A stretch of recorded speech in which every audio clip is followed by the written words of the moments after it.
Muito bem.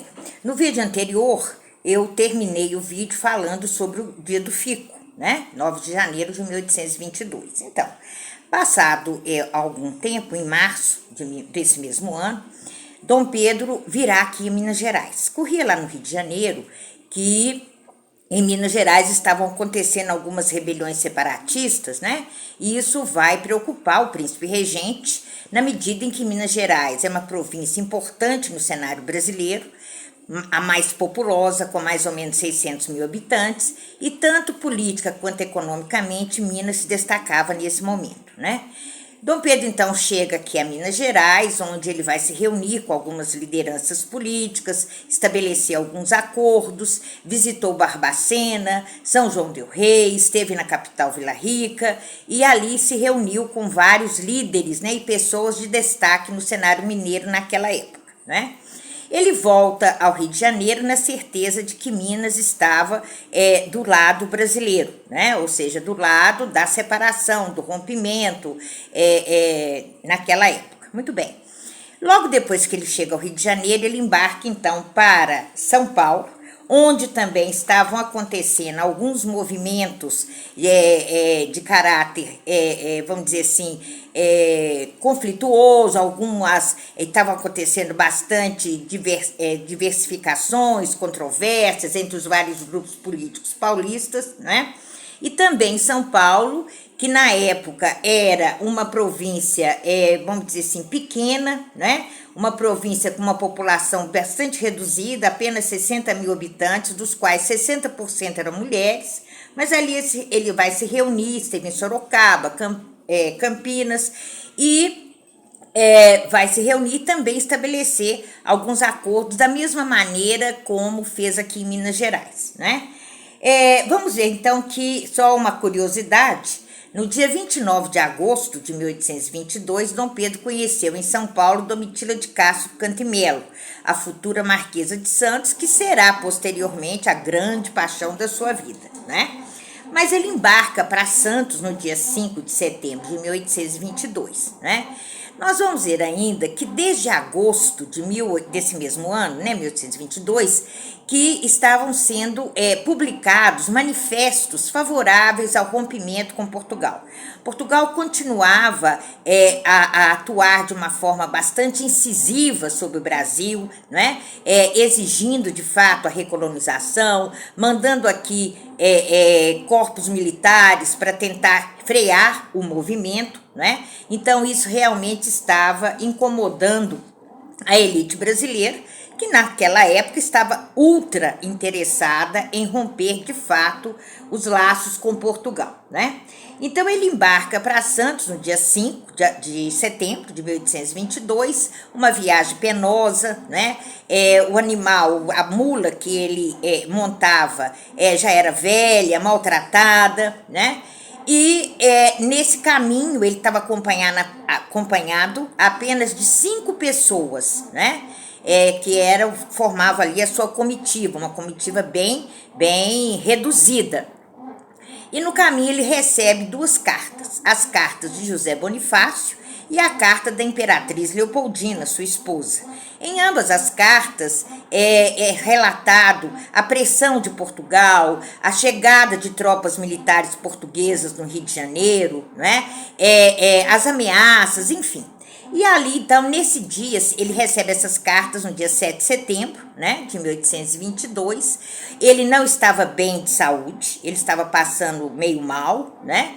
E ele, então, num ato possivelmente intempestivo, né? Assim, de repente, de exaltação, ele, então, estabelece o famoso grito, né, da independência, quando ele diz que não tinha mais nenhum vínculo, o Brasil não tinha mais nenhum vínculo com Portugal.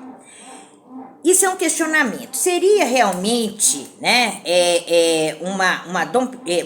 uma ação intempestiva do príncipe regente, né? A gente sabe, lendo aí as biografias do príncipe regente, que ele era intempestivo, ele era temperamental, ele se exaltava com uma certa facilidade, né? Mas nós vamos ver que aquele 7 de setembro, ou esse 7 de setembro de 1822, é apenas o início de uma trajetória que ainda vai demorar algum tempo para que esses laços fossem realmente rompidos, né? Nós vamos ver ainda que nesse caminho, né? Existe nesse período ou nesse caminho, o processo ainda vai passar por muitos acontecimentos, né? Um desses acontecimentos são as guerras que eu vou falar posteriormente. Mas o 7 de setembro tem algumas curiosidades que eu gostaria de ressaltar, né? Nós vamos ver que em alguns moradores do Brasil, nas diversas províncias, né, que apoiaram o movimento naquele momento, né, nós vamos ver que passaram a trocar ou de nome, ou de usar nomes de etnias, ou até mesmo nome de coisas relativas ao Brasil, bem brasileiras, né? Então passaram a usar nomes diferentes, como por exemplo, é o caso do padre Antônio de Souza, que era de Alagoas, da província de Alagoas, que passou a ser chamado de Antônio Cabra-Bode, né? São expressões que são, de fato, bem ligadas ao Brasil, né? Ainda outra curiosidade é que o historiador, aliás, Alberto de Souza, disse que Dom Pedro não compôs o hino da independência naquela data, como alguns livros trazem, né, essa informação. Na verdade, ele já saiu do Rio de Janeiro levando esse hino, né? Diz esse historiador que o autor desse hino é o maestro Pedro Antônio, Marco Antônio Portugal, né? E que esse hino foi feito não para celebrar a independência brasileira, mas é o hino constitucional português, né? E a letra do hino coube a Evaristo da Veiga, que era um jornalista, era um escritor, não é? E ele é que vai compor a letra desse hino, que é o hino da independência do Brasil, né? Segundo alguns historiadores, Dom Pedro teve uma intuição, né? Ele pressentiu que alguma coisa mais séria iria acontecer e ele então sai do Rio de Janeiro já levando na sua bagagem essa música que corresponde ao hino da independência do Brasil, né? No dia 7 de setembro mesmo, as comemorações relativas à data foram muito poucas e muito discretas, né? Ressalta-se nos livros que houve uma pequena comemoração no Teatro do Pátio do Colégio, em São Paulo, com algumas declamações, alguns discursos, nada mais que isso. Outra questão que deve ser ressaltada é a obra de Pedro Américo, que se chama O Grito do Ipiranga. A obra de Pedro Américo, ela foi iniciada em 1886 e concluída em 1888. Nessa data, ela será apresentada à Academia Real de Belas Artes, em Florença, né? Ou seja, 66 anos depois da independência do Brasil. De acordo com alguns especialistas, Pedro Américo pesquisou muito para realizar essa obra que lhe foi encomendada, né? E ele vai se basear numa outra obra também famosa, que é datada de 1807, denominada Fridolin.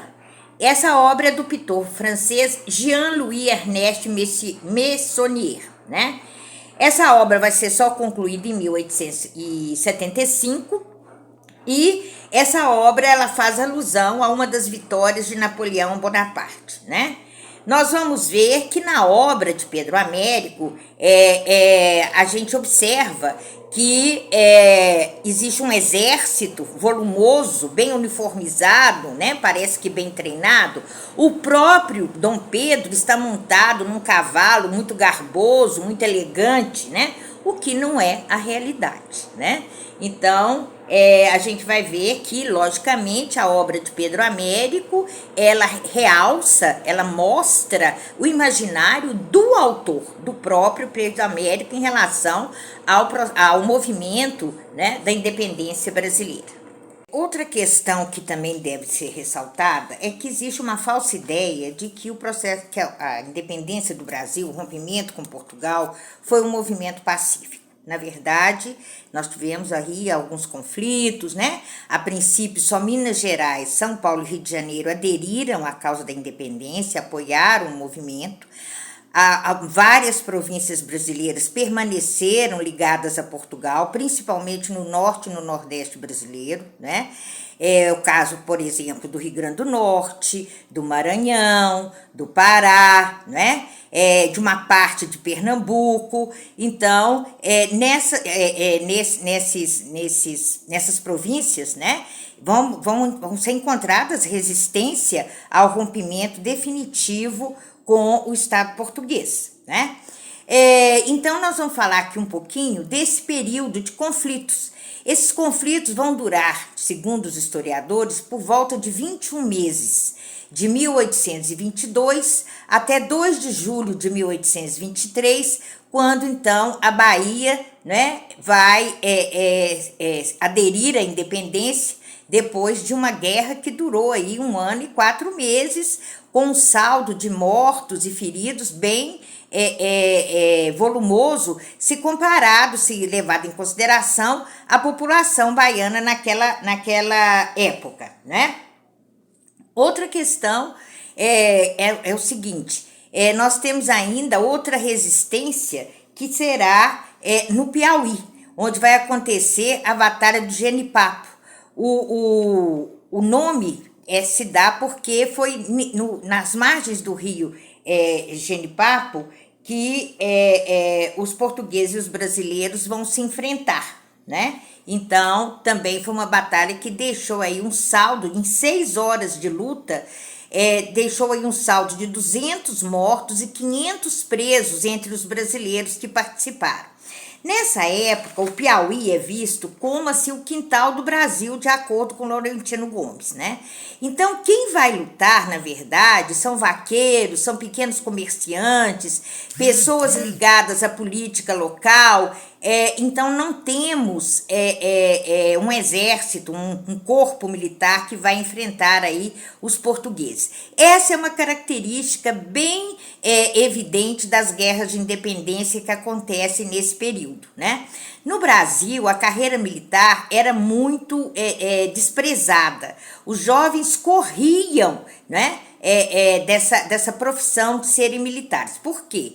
Porque em caso de alguma indisciplina, de alguma falta, os castigos nos quartéis eram muito violentos, né? Eles eram punidos ou com pauladas ou com chibatadas. Então, os jovens, para evitarem, para não seguirem essa profissão, chegavam inclusive ao radicalismo. Amputavam dedos, arrancavam os dentes, né? E para serem considerados incapazes, né, de seguir a carreira. De maneira, então, diante dessa dificuldade, né, da falta de militares, armas também que não eram pouco potentes, geralmente armas reaproveitadas, que já eram armas sucateadas, né? Então, o que nós tínhamos aí em termos militares? Nós tínhamos pequenas tropas, pequenas milícias, patrulhas bem locais, né? E aí a saída foi que o governo adota de contratar tropas mercenárias, né? Então, várias tropas que vão compor aqui no Brasil, juntamente com brasileiros, eram de soldados militares mercenários que vão auxiliar nesses confrontos, nesses conflitos. O fato é que a última província a aderir a causa da independência brasileira foi a Bahia, como eu já falei, no dia 2 de julho de 1823. Os soldados baianos que resistiram à luta, né, entraram em Salvador praticamente nus, completamente desnutridos, né, mas mesmo assim festejaram o grande acontecimento. né? Vamos ver então que a partir desse momento, né, é que nós temos aí o processo realmente não concluído, mas já numa fase mais avançada de conclusão. Muito obrigada.